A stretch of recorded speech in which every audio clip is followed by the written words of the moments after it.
The wheel of time turns and ages come and pass, leaving memories that become legend. Legend fades to myth, and even myth is long forgotten when the age that gave it birth comes again. Welcome to Through the Glass Columns, a Wheel of Time read-along podcast. Each week, we will be reading, discussing, and digesting a small selection from Robert Jordan's fantasy opus. This quest is led by Tyler, a true Wheel of Time warrior. I have all stories, ages that were and that will be. And I'll be joined by Greg, a complete novice to the Wheel of Time. The Wheel of Time and the wheel of a man's life turn alike without pity or mercy. Join us each week as we read the Wheel of Time in our own sweet time, traveling deeper and deeper through the glass columns. But what does that even mean? No. You don't get to find out yet.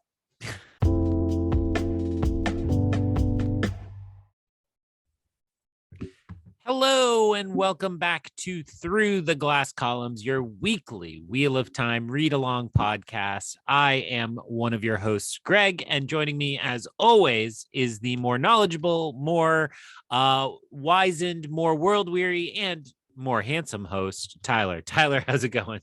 I am doing very well. To quote Janet, I am one of those four things. How are things going with you, Greg? Great.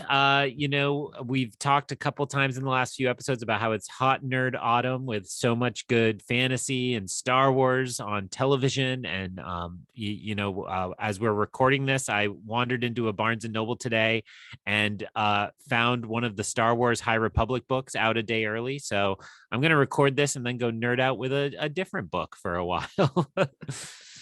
And I am actually about to begin the High Republic, so no spoilers nice. On the podcast. All right. Unless you have anything else to come, I think we just dive right into our one and only chapter this week, chapter 33, The Dark Waits. Go for it. I'm here and I'm ready for your in-depth, totally long, take up at least a half-hour summary. Go. All right, so we begin with the boys, Rand and Matt, getting a ride from a farmer, Hyam Kinch. More or less, this is just kind of they are getting a ride. We are resetting how worried they are. They're dodging to get away from, caravans and groups of people who are going by. We get yet another solid Matt Zarub moment when they are asked by the farmer where they're from, and he immediately is just like, oh, we're from Two Rivers. Not ideal. And then we quickly realize that something is a little bit off. We hear that Matt's blindness is almost completely cured, which isn't an issue. But then we also learn that Rand has gotten over an illness that we have heard nothing about. And then suddenly we realize this is yet another framing device within a framing device. It's framing deviceception. So then we have a flashback. So we flash back basically to the night of Four Kings, where the lightning struck and the Dark Friends were seemingly either injured or killed. And we see Rand obviously very worried, and we also see Matt concerned that now that he can't see because of the lightning bolt, that he's going to be left behind or abandoned in some way. They flee for as long as they can. They lay down for a very soggy sleep and immediately have another dream of Baal-Zaman. And a few things happen in this dream. Number one, Baal-Zaman seems to confirm that Howl Goad, the main Dark Friend from the previous chapter, is in fact dead, but he is going to be rewarded for finding Rand and Matt. And then second, Baal-Zaman, I wrote down, he is scary. He just kind of like glowers for about a page and a half. And then he specifically threatens Rand by mentioning the eye of the world and saying that it won't serve him. And that mention, I think, is probably something we should come back to.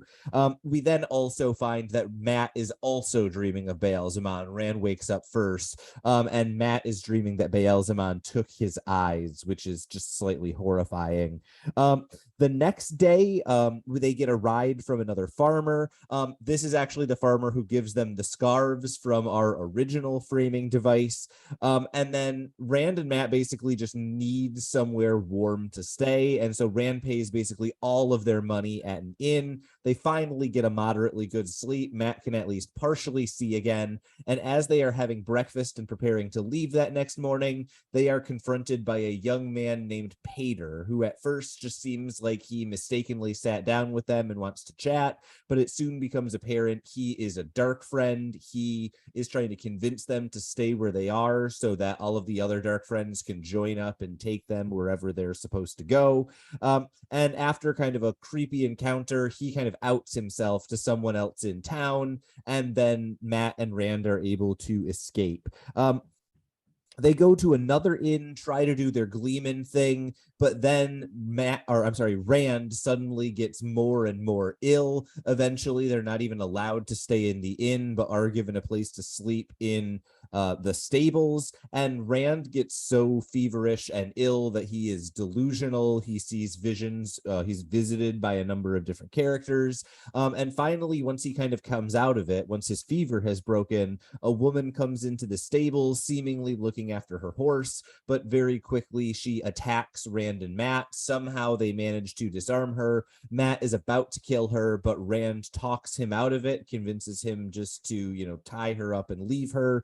And they flee once again as they meet up with Hyam Kinch, the farmer from the internal framing device, but not the way back framing device. Time-wise, it's a slightly odd chapter, but a lot happens both in terms of character and plot. So before we start working through it, I think probably pretty linearly, I'm curious, Greg, what your impressions of this extra sized chapter are, and just kind of generally what you were thinking as you were going through it.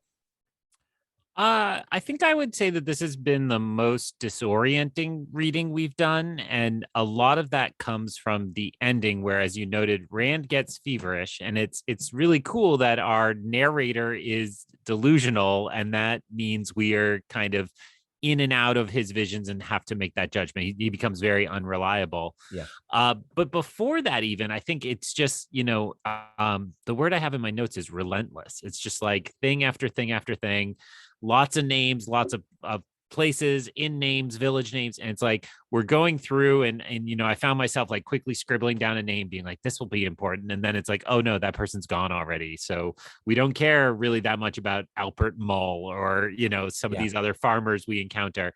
And, you surprised me a few episodes ago now by saying like the farmer's daughter will come back. So part of me is like, well, any of these could come back. Like these might be really important, but they just don't feel that way. And it just feels like the point is we're supposed to feel as tired and worn out by all this as Matt and Rand. And so if that's the goal, I think it absolutely worked. Yeah, and I think this chapter does a really good job of what I've seen a lot of like 90s and 2000 films accomplish. I'm thinking like a really good example of this is like Zodiac by David Fincher, where a big character in that movie is just the like date on the bottom left of the screen, just progressively getting larger and larger. And it's almost about like the monotony of dealing with a case like the Zodiac case, where there's never really going to be a big breakthrough. And I feel the same way about this chapter, where it's just every time you read and then they arrived at another town, you're right, it never becomes like this big important moment we're going to remember, but the fact that something kind of eerie or ominous or not ideal happens in every single town they go to, just that like drainingness that must have on someone, I feel like really comes through well in this chapter.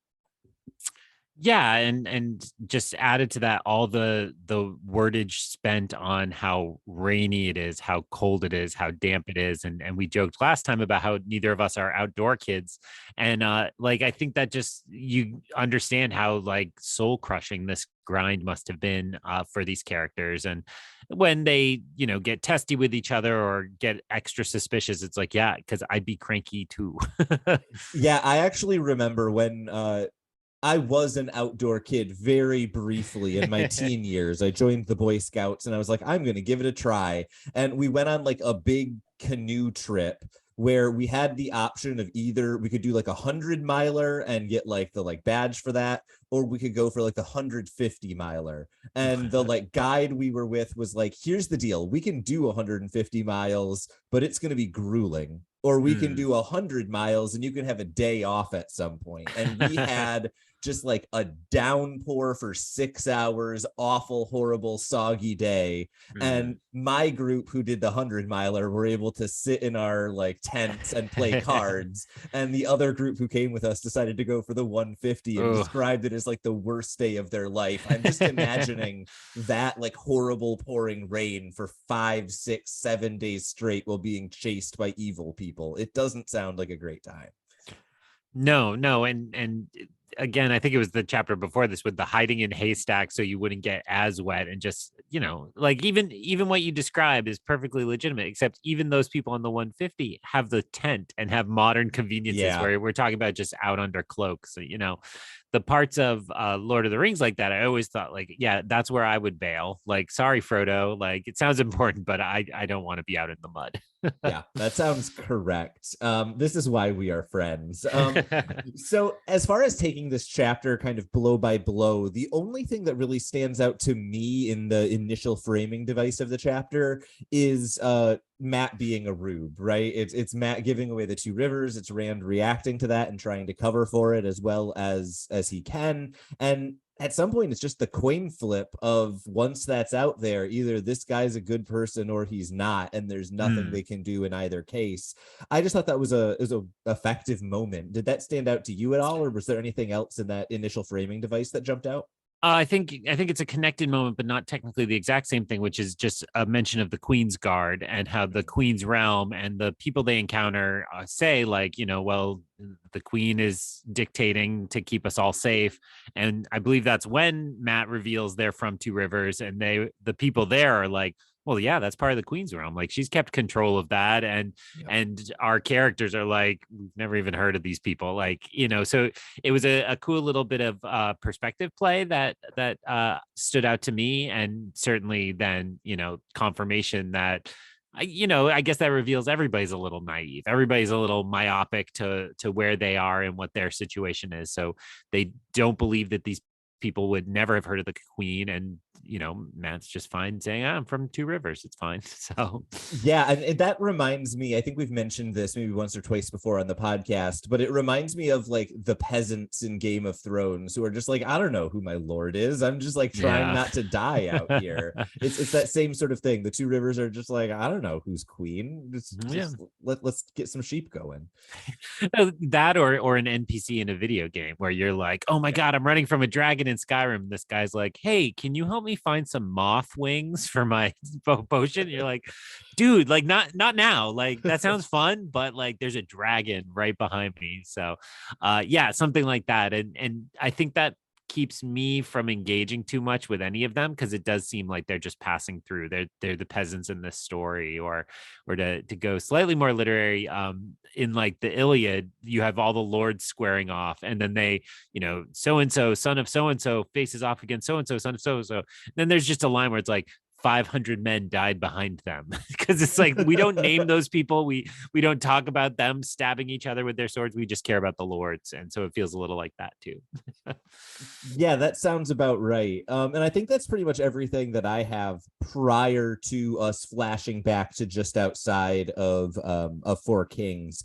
And very quickly, we kind of get 2 kind of competing scenes that I think play very nicely together. First, Rand and Matt discussing kind of what their plan is going forward, and Matt being desperately afraid of being left behind, and then the dream that Rand has immediately afterwards. So I'm just kind of going to keep leaving you with the first word as the person who's not as experienced.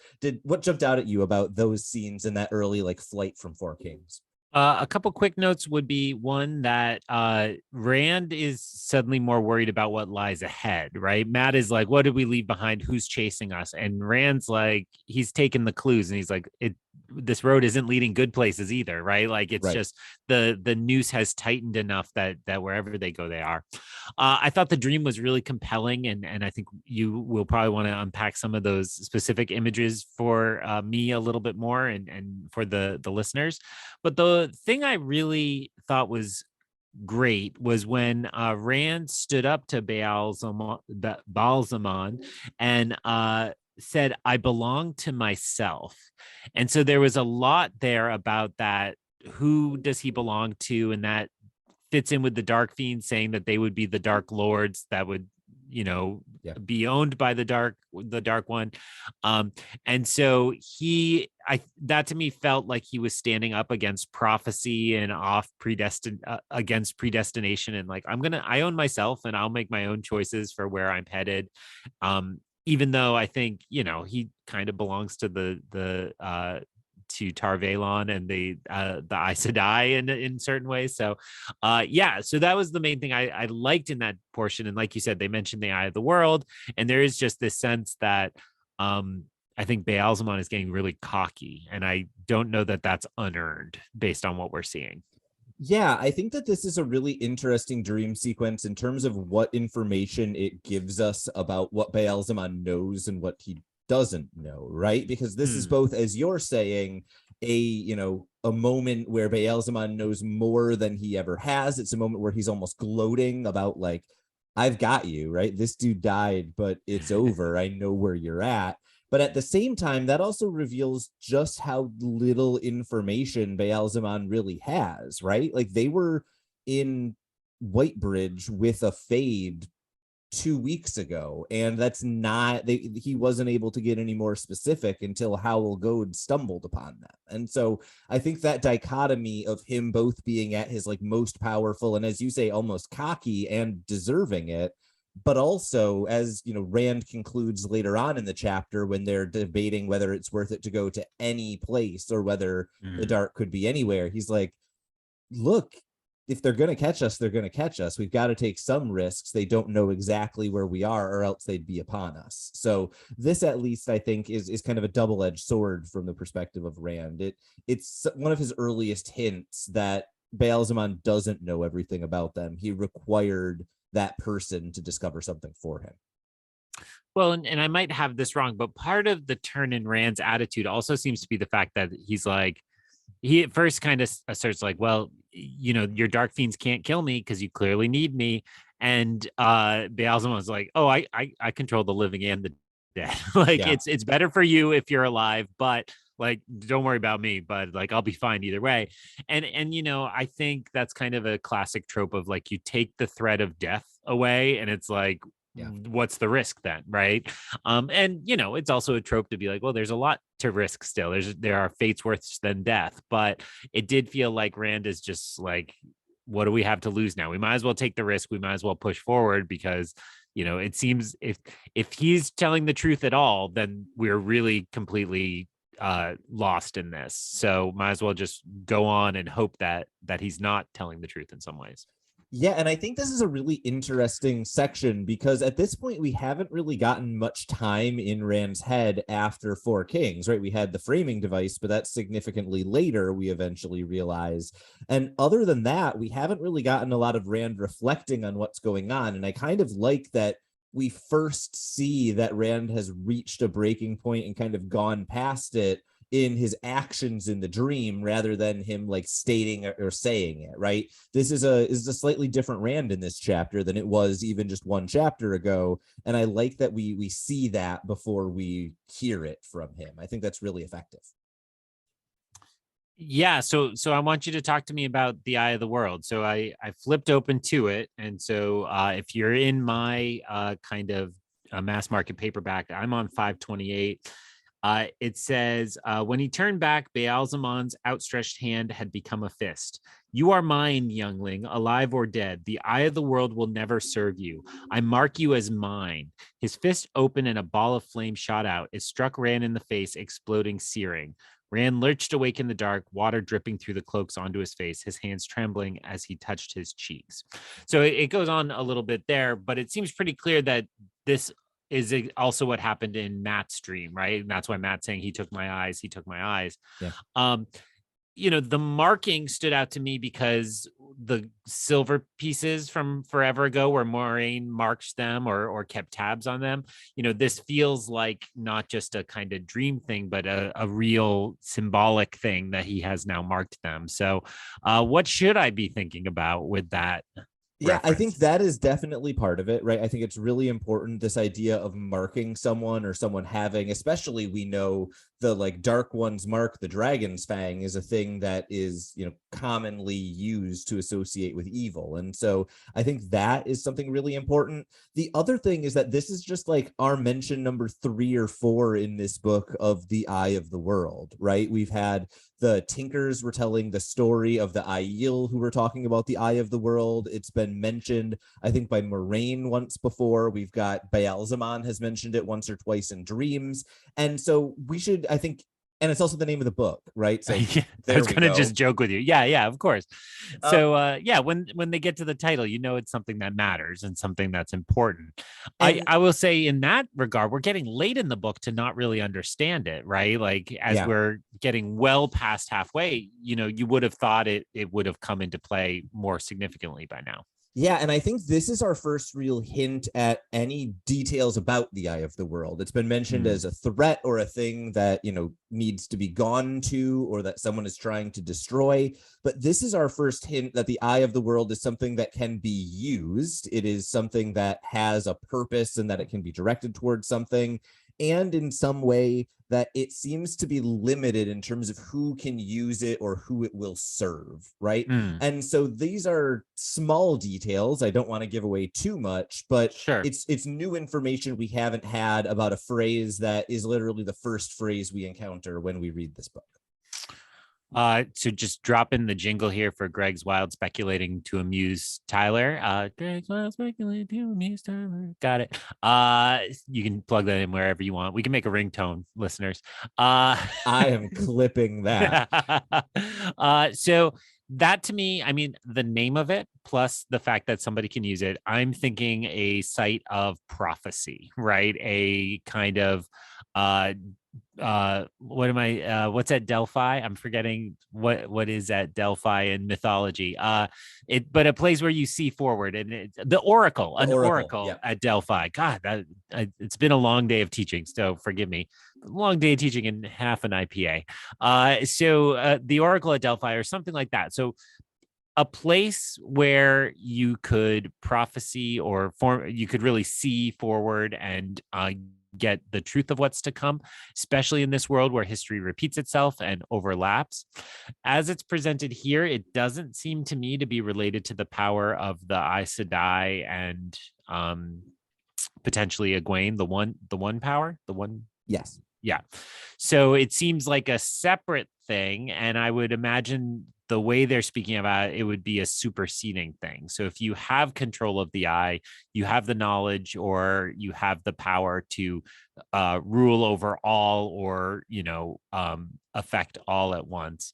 That's my wild speculating based on those little hints without going far. I'm sure you can't say much about it. Yeah, I can't really say much. The only other thing that jumps to mind here is the fact that this is the first time that we've seen, I think, Baalzamon discuss his objectives, right? He's talked about how he wants to bring in Rand and Matt. He's talked about, Perrin as someone who he wants to serve him in some way. But this is the first time that we really have known what Baalzamon wants. And apparently one of the things he wants is the Eye of the World to serve him. So for no reason other than he's interested in it, I think that kind of raises the stakes around whatever this object is whenever we figure out what in the world the thing is. Yeah. And, Eye of the World also just makes me think of now the words escape me for this, the little models where planets circulate and so on. A solar system model, like an astrolabe. Yeah, there it is. Yeah. So like something like that potentially as well, because Eye of the World and kind of spinning and modeling and ticking, and it's like, oh, maybe this is a part of that. So I don't know. I'm curious, and I think I would, if the book wasn't named The Eye of the World, I probably wouldn't have let these wouldn't have resonated with me. I would just kind of kept going because they don't sound any more significant than a lot of the other references we get throughout there. But it does matter, like you're saying, when it's from Baalzamon's mouth and it's his plans. So yeah, and I think unless you had anything else to say about the dream, this seems like a pretty good time to transition into Rand and Matt's repeatedly changing challenges with getting food and a roof over themselves, right? We have them, briefly try to do the Gleeman thing. It doesn't work out because of Rand's illness. We see them try to just buy a room. It seems to work relatively effectively, but it is expensive. Prices are up everywhere. So we've got this kind of chunk of the book where Rand and Matt are, dealing with a number of kind of small hurdles. To me, the most interesting one in the scene that I wanted to make sure we talked about was Pater, the dark friend who kind of sees them and sits down next to them and tries to intimidate them and has no follow through. What was your thought about Pater, if he, tingled your spider sense, or someone else or something else during this section, if you just completely ignored that weird young man who's a dark friend? uh at the risk of alienating one of our 3 listeners that we know is a weekly listener, I've recently badmouthed director Krennic from Rogue One in a podcast on Andor, which I'm recapping on a different show. And I would say he gave me similar vibes here. Gosh, I'm picturing the angry tweets I'm getting. I'm so sorry, Ben, to be badmouthing Krennic again. But Krennic to me is somebody who is stuck in the middle, and he's never going to be great because he's just not smooth enough, not good enough at the game.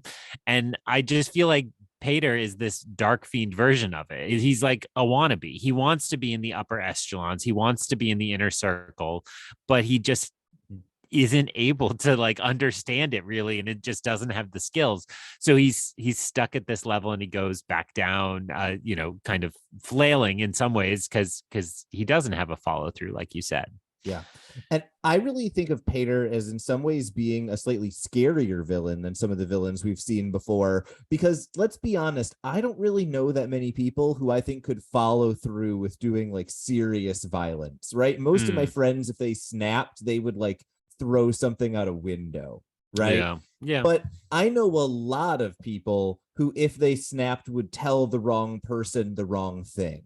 Or people who, if they were confronted with an opportunity to make a lot of money to help someone they know was evil, would go along with it. And that's kind of the read I have on Pater, right? Is he's just like a seemingly normal person who in some way has gotten affiliated with the dark, whatever that means or meant. And he's not the kind of person who's going to show up and stab you with a poisonous dagger, but he'll rat you out to the people who will. And those people are kind of just as scary and a little bit more realistic when I look around myself and think about the people I encounter on a daily basis. Yeah, I mean, the word I would put to all of what you just said is desperation, right? When somebody is desperate, then they are unpredictable. And like you're saying, they will do extreme things because they have nothing to lose, or they're not thinking about the consequences of their actions. So I agree with that. If we're comparing him to Goad, he seems less in control. Yeah. If we're comparing him to the woman we meet next, I mean, I think Pater and this woman both register me as like they're the minor boss, the mini boss that you encounter on the way to the level boss. Like they're not even ranking at level boss level threats.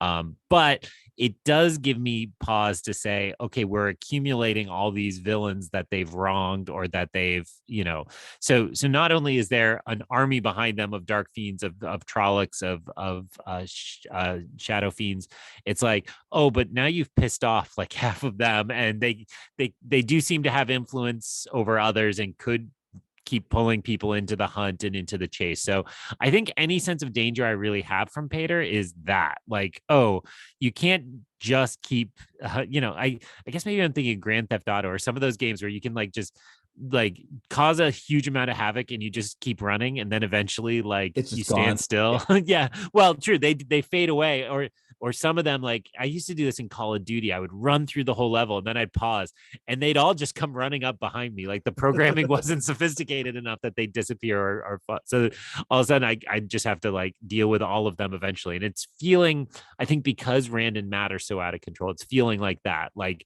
you are making sloppy choices that are going to have long-term consequences, even if you're only doing them to get out of the moment by moment danger. Yeah, and I think what Pater really highlights for me in relation to that is that, as you mentioned before, Matt especially is very backward looking, right? He is very worried about what is behind us. And I think this might be the moment where Rand realizes that there are just so many people ahead of them. Statistically, some of them are going to be dark friends and some of them are going to encounter them, right? And so that is what's so worrying about Pater to me, is that he is not Goad, who tracked them down and followed them after a dramatic event. He's just someone who happens to be in the right place at the right time. And there are going to be a lot of potential opportunities for that to happen in the future. And not all of them will give themselves away in the way that Pater did. Yeah, I mean, it reminds me again to go to Star Wars of like when in Mandalorian all the bounty hunter pucks light up, and I think that's a moment in John Wick too, right? Where it's suddenly like, oh, like you're saying, the danger is all the people who are just going to be around, and you're going to have to overcome them that they're ready to leap into action. So, yeah, I guess I mean, do you have anything you want to say about the woman at the end? Not in particular. I wanted to make sure we spent at least a little bit of time talking about Rand's hallucinations, just Yeah. because it's such a unique scene in what I at least sometimes just lump together. There's like a big chunk of Rand and Matt run away. And so this Mm. feels just like the middle of that chunk to me. So something unique I zero in on. Yeah, and one of the things I was going to say is I'm kind of just didn't want to lose sight of the fact that I'm shocked how long we're spending with these two, and because it's been so many chapters now and episodes of the show, frankly, that it's like it seems like so much time is passing here and we haven't checked in with those other groups, and I'm confused how what's happening to them. And I think Rand and Matt were always kind of in the lead towards Camelin, but Yeah. is that going to last, especially with all these stops and all these things?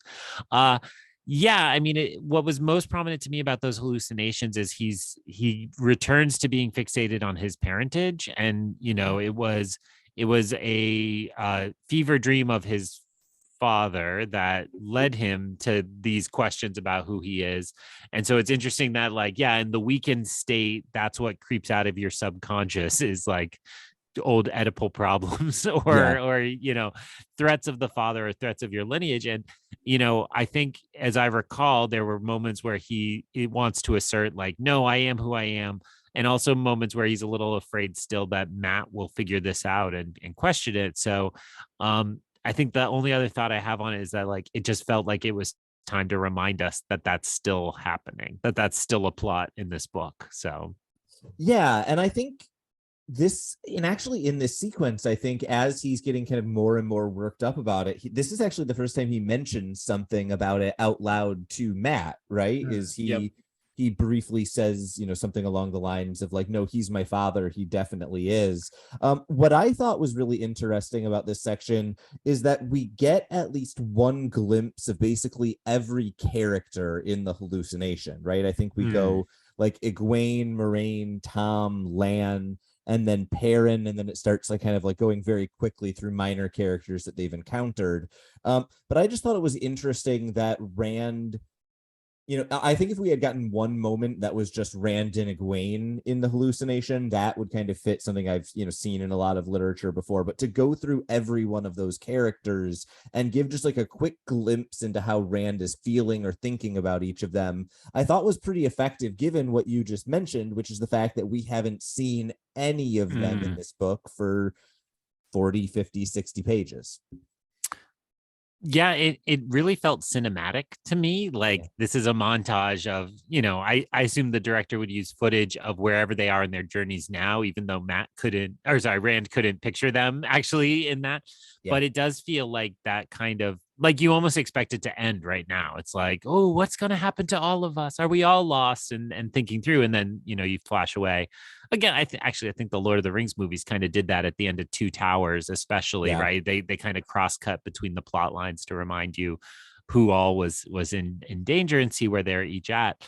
um so I that is really cool, and I think it was also necessary to remind us that those connections still matter, because when we get Yeah. so involved with that kind of let's just survive type attitude, they aren't spending a lot of time thinking about every single one of those other characters. And there's still some meaning to this fellowship, to this grouping that Robert Jordan wanted to make sure we weren't going to lose. um yeah, I think that was really well done. Yeah, and given that that hallucination kind of dominates the latter half of this chapter, I think one thing that's really easy to lose is just the scene that immediately precedes it, where Rand and Matt have a plan. They're going to do their Gleeman thing. They're going to juggle and they're going to play flute.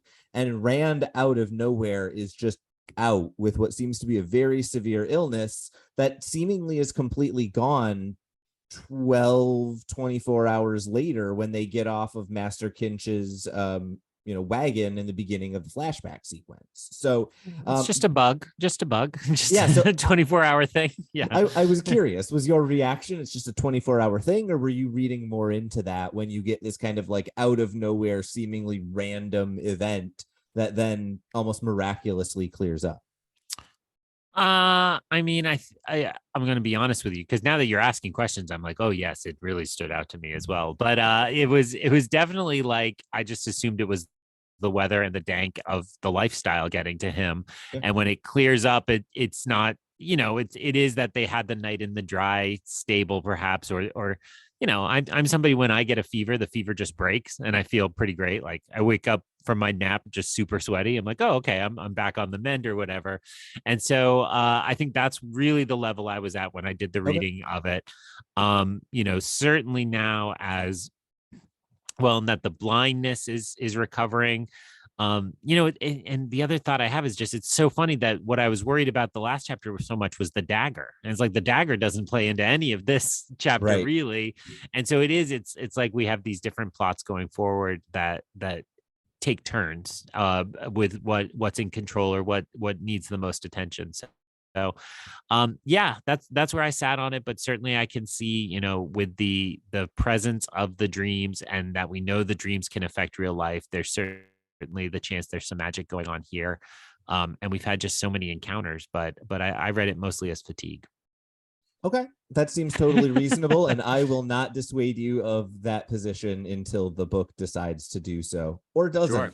Or Um, doesn't. I think then the last thing to talk about is the encounter in the stables after Rand's fever has broken, between them and this woman, presumably a dark friend, who, Rand actually, I kind of like this sequence in that Rand just gets confused about what's going on and then the action is all over. Hmm. But I think it's a pretty effective sequence, especially when we get into Rand's reluctance to kill someone, even someone who is just trying to kill them. So, what was your read on this confrontation, both between them and the Dark Friend, and also Rand and Matt?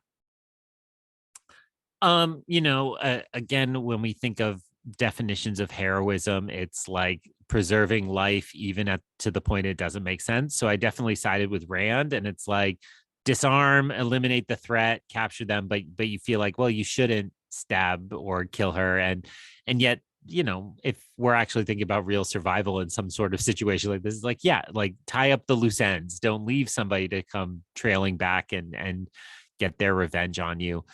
Um, but I definitely, the moment still felt with Rand, and I think just in general I tend to side with Rand over Matt, because I think Rand's entirely in control of his actions and not under any kind of control from a weapon or just from general stress. So that's where I sided, and it is like very familiar, right? Like I'm not thinking of a good comparison at the moment, but there's all these times where somebody's like, "Oh, we got to kill them. We got to do our thing." Or what I'm maybe thinking of is Saving Private Ryan, right? Where they're like, "We got to kill him. We got to kill him," and they're finally like, "No, just blindfold him and send him off walking back towards the German lines."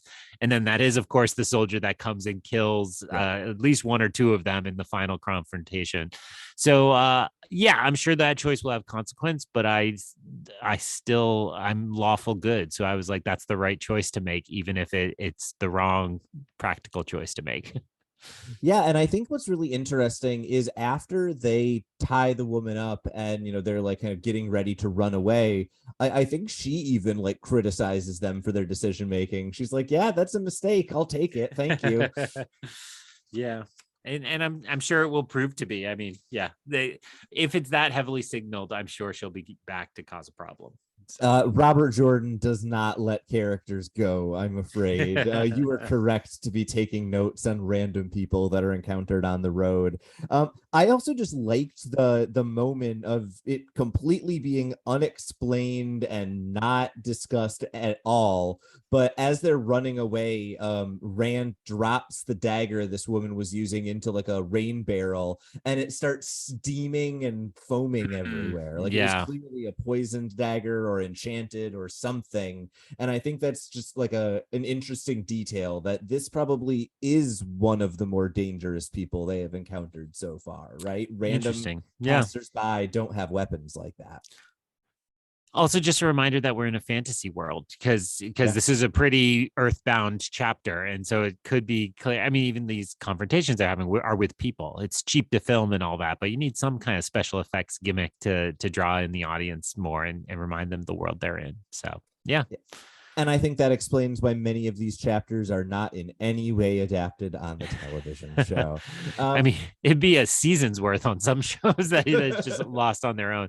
I think Game of Thrones was doing that for a while. And then we got to the late seasons where we're like, no, they just fly there or whatever. And we skip those types of chapters. So. Yeah, time doesn't need to make sense in the North. Don't worry about those don't sorts worry of about things. I think that's all that I had for this chapter. Was there anything else in your notes, Greg, that jumped out at you? My notes have been covered. I think I'm feeling satisfied. That was actually a longer discussion than I anticipated because, it kind of felt like a plot chapter. There's not as much as we've said before, but yeah, you enlightened me to a few things and it got me rethinking some of those. And that's what I look for. So, onward we go. Our next episode will be chapter 34, The Last Village, and chapter 35, Camelin. And maybe just a moment ago, I cheated and wanted to see and looked and saw that these are still 2 more Rand and Matt chapters, which I kind of expected with those titles. But onward we go, stuck with these 2. So I'm satisfied, but I'd love to have you close it out with any thoughts and say goodbye to the folks. Well, first off, goodbye to the folks. I will miss you. I will see you next week. But second, I think that when I think about this book in retrospect, having read it far too many times, I often kind of think of this section with Rand and Matt as kind of the middle final hurdle before you get on. I think we've talked about this before. People who have talked to you about the book say, once you're hooked, it kind of grabs you and there's a momentum to it. I think of this as like if you've ever been on a roller coaster where you get really high and then you kind of go down real fast and do like a couple twirls, and then there's a second hill in the middle of the roller coaster that you've got to like click up again. I often think of this section of Rand and Matt going through village after village after village as those clicks up the second hill, right? All right. It is time to start going downhill. Not quite yet. Robert Jordan writes really long books, but we are getting there. It is coming soon. So I appreciate you all sticking with us. I can guarantee there is much more kind of fun, we put your hands in the air coming soon. And we look forward to getting into some of the details of how we get there and where exactly it is we're going next week through the Glass Columns. So ends another episode of Through the Glass Columns. We thank you for joining us and continuing with us on our quest to cover all of the Wheel of Time in our own sweet time. This podcast features original content developed by Tylor and Greg Cass and is not in any way affiliated with, associated with, or condoned by the Robert Jordan Estate, Tor Fantasy, or Amazon. All content is intended for entertainment and educational purposes only. If you're enjoying this podcast, please seek out the books from your local bookshop or library and join us as we continue our journey. If you'd like to contact us to share your thoughts or give feedback, you can email us at throughtheglasscolumns@gmail.com or find us on Instagram and Twitter by searching Through the Glass Columns. Thank you once again for being part of this community. If you're enjoying the show, please subscribe to the show, leave us a review wherever you're listening, and recommend this show on your social media to help us grow our community. We look forward to welcoming you back next time through the Glass Columns.